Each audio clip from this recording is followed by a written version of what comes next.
არგენტინამ გადაწყვიტა ირანის ისლამური რევოლუციური გვარდია იმ სახელით მოიხსენიოს, რომელსაც სწორად მიიჩნევს ტერორისტული ორგანიზაცია. მიუხედავად იმისა, რომ ბრაზილია თეირანთან პოლიტიკურ და სავაჭრო არხებს ღიად ინარჩუნებს, ახლა რაც მოხდა უბრალოდ სიმბოლური ჟესტი არ ყოფილა. ეს იყო ხავიერ მილეის მთავრობის ოფიციალური გადაწყვეტილება, რომელიც არგენტინის პრეზიდენტის ადმინისტრაციამ გამოაცხადა.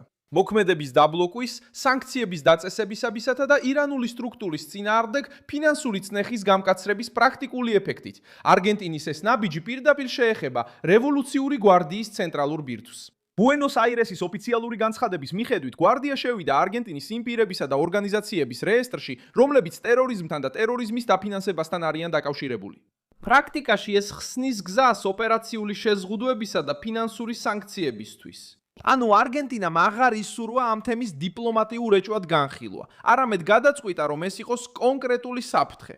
ამ გადაწყვეტილების მიზეზიც პირდაპირია.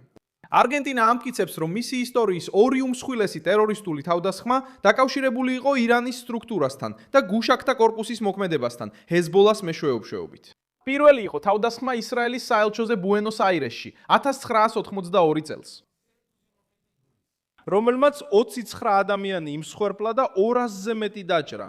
მეორე იყო თავდასხმა ამიას წინააღმდეგ 1984 წელს, რომელმაც 85 ადამიანი იმსხვერპლა და 300-ზე მეტი დაჭრა. 2024 წელს არგენტინის უმაღლესმა სისხლის სამართლის სასამართლომ ირანი ამიას თავდასხმაში დამნაშავედ ცნო და განაცხადა, რომ ეს ქმედება ჰეზბოლამ განახორციელა ირანის პოლიტიკური და სტრატეგიული გეგმის ფარგლებში. ეს გვეხმარება პასუხისგაცემაში, ვინ არის კრიზისის ცენტრში. ერთი მხრივ მილიეს მთავრობა, რომელმაც გადაწყვიტა გამკაცრება და მეხსიერების სახელმწიფო ქმედებად გადაქცევა, მეორე მხრივ კი ირანის რეჟიმი, რომელიც 10 წლეულებია უარყოფს მონაწილეობას. ამ ისტორიულ კონტექსტში ყოველთვის ჩნდება ერთი სახელი, აჰმად ვახიდი. სწორედ ინტერპოლი იუწყება, რომ ის წითელი ცირკულარის სამიზნე გახდა არგენტინის მართლმსაჯულების მოთხოვნით ამიას საქმეზე. წელს იანვარში არგენტინამ უკვე გადადგა ერთი ნაბიჯი წინ, როდესაც ქუთსის ძალა რევოლუციური გვარდიის საგარეო განშტოება ტერორისტულ ორგანიზაციად გამოაცხადა. ახლა კი კიდევ უფრო შორს წავიდა და მთელ სტრუქტურას შეეხო. სწორედ ამ ეტაპზე შედის ბრაზილია უხელხულ მდგომარეობაში. სანამ ბუენოს-აირესი ამკაცრებს პოზიციას, ბრაზილია ინარჩუნებს ურთიერთობას ირანის ისლამურ რესპუბლიკასთან. თავადი თამარათი აღნიშნავს, რომ ბრაზილიასა და ირანს შორის დიპლომატიური ურთიერთობები კვლავ აქტიურია და ორმხრივი კავშირების გაძლიერების ისტორია აქვთ. ასევე ხაზს უსვამს ჯერალდო ალტმინის მონაწილეობას მასუდ პესაჩკინის ინაუგურაციაზე 2024 წლის ივლისში. და ამასაც კი აჭარბებს საგარეო საქმეთა მინისტრ მაურო ვიეირას ოფიციალური დღის წესრიგი აჩვენებს სატელეფონო საუბარს ირანის საგარეო საქმეთა მინისტრთან. 2026 წლის 26 მარტს, ანუ რამდენიმე დღით ადრე, არგენტინის ამ ახალი გადაწყვეტილებამდე. როცა ამ რიცხვებს უყურებთ, აშკარა ხდება, როგორ აირჩია ბრაზილიამ ირანის რეჟიმთან კავშირების შენარჩუნება, მიუხედავად საერთაშორისო ზეწოლის ზრდისა.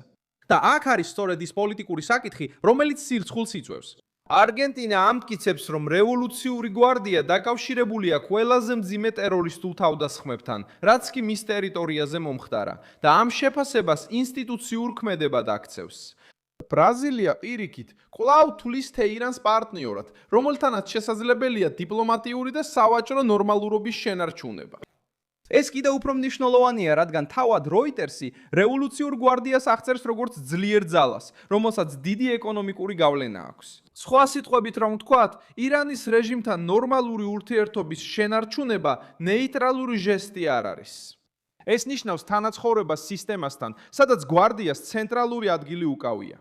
ბრაზილია სხვა გზას ირჩევს 2025 წელს და ასევე 2026 წელს.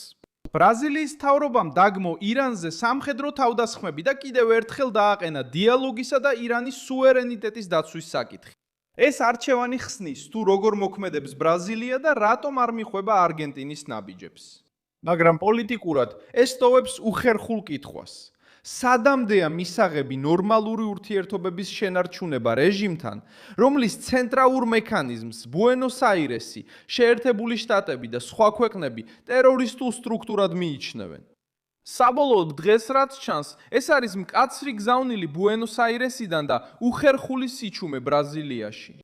არგენტინამ გადაწყვიტა, რომ აღარ გააყოფს მეხსიერებას, უსაფრთხოებასა და საგარეო პოლიტიკას რევოლუციურ გვარდიას ტერორისტულ ორგანიზაციად მოიხსენიებს და ეს ოფიციალურად დაადასტურა. ბრაზილია საპირისპირო გზას ადგას, ინარჩუნებს კონტაქტებს, ვაჭრობასა და დიალოგს თეირანთან. ერთი მთავრობა კარს უკეტავს სტრუქტურას, რომელსაც ტერორიზმთან აკავშირებს, მეორე კი კვლავ ისე მოქმედებს, თითქოს შესაძლებელია ვაჭრობა და დიპლომატია მორალური ფასის გადახდის გარეშე.